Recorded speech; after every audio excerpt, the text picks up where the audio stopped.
Hey guys, Travis Cook here of Learning How to Think. It's the 25th of August 2020. Today's video will be about the BBC.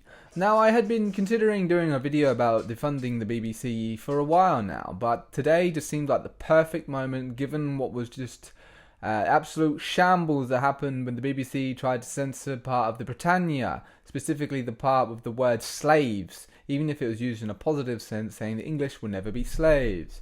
So this, of course, as you can imagine, caused a huge backlash, and I heard about it just this morning with the family that I'm staying with. The news broke, and yeah, we were all pissed.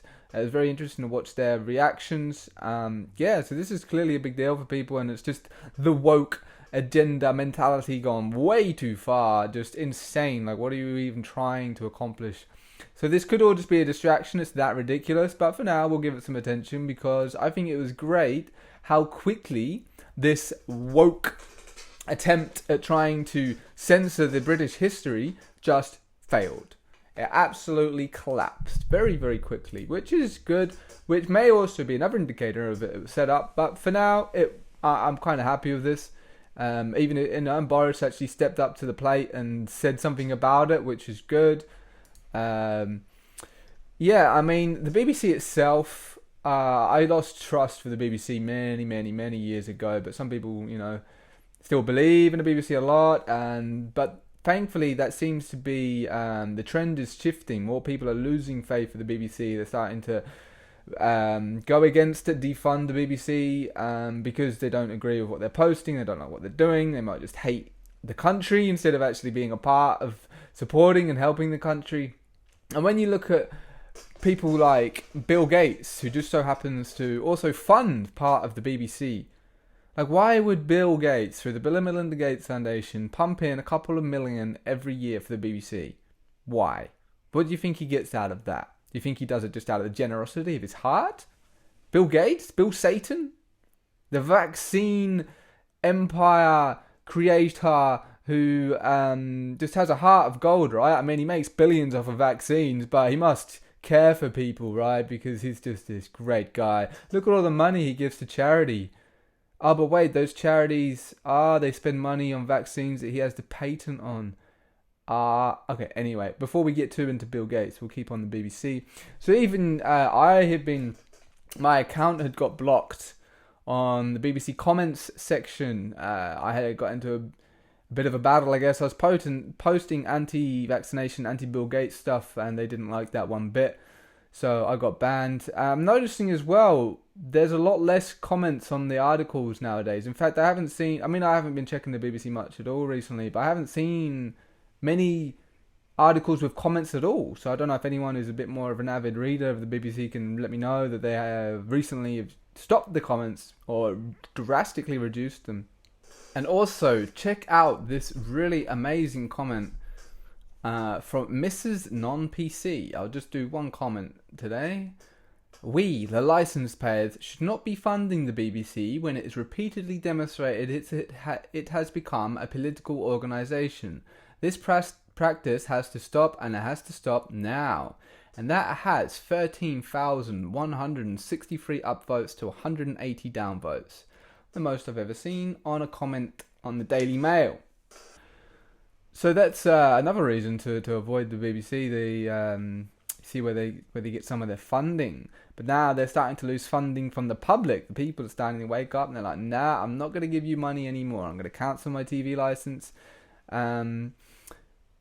Which is really good. And you even have the BBC trying to pull people back, trying to claw people back, trying to claw back some funds and maybe some credibility, if that's even possible at this point.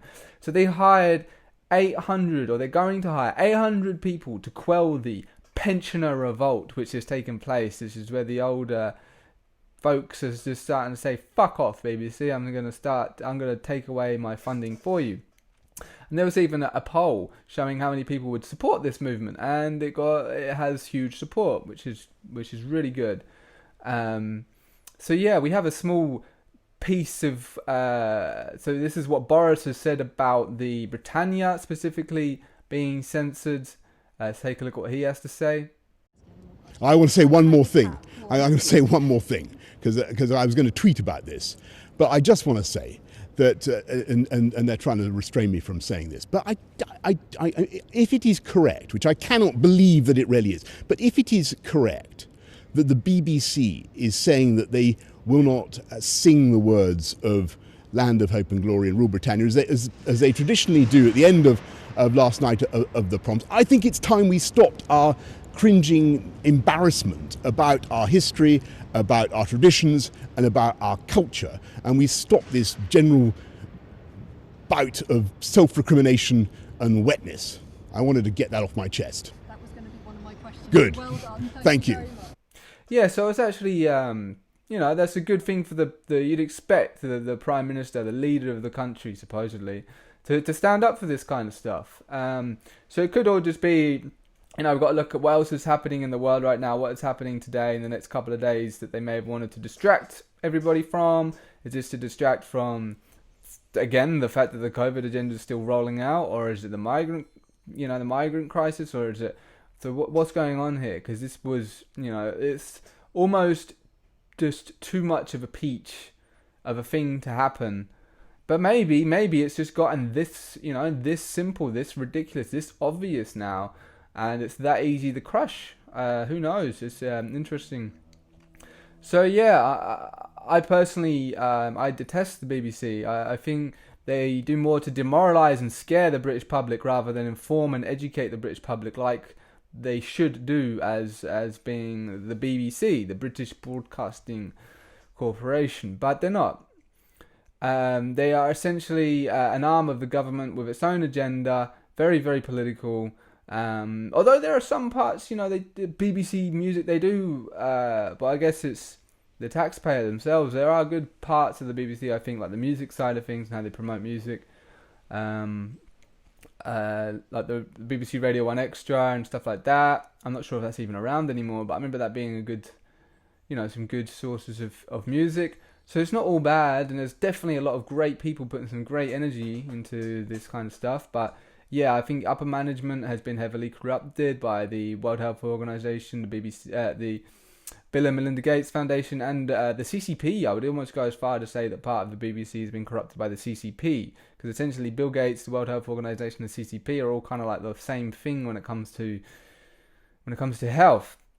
In my opinion, they're working together, working off each other. So yeah, if you are a UK taxpayer or a UK resident and you are paying the TV license, I strongly urge you to stop. I've never had one myself, but I've lived a very different life and been out of the country for huge parts of my life. So yeah, I have slightly different to somebody who may have been here their whole lives. So that's just my bit of advice there, my views on the BBC. I'm pretty sure many of you would have already known or could have guessed how I feel about the BBC. But yeah, it seemed like a good video to talk about these guys and just to sort of strike whilst the fire is hot, while the iron is hot. Okay, so let's defund the BBC. Maybe, just kick them into gear. Maybe they could start posting some positive material. That'd be a fucking shocker, wouldn't it? BBC actually inspiring people and bringing joy and enlightenment into people's lives. Can you imagine if that's what the mainstream media did? Well, soon the alternative media, I believe, will be the mainstream media. So, sounds good. Yeah. Alright guys, I'll see you next time.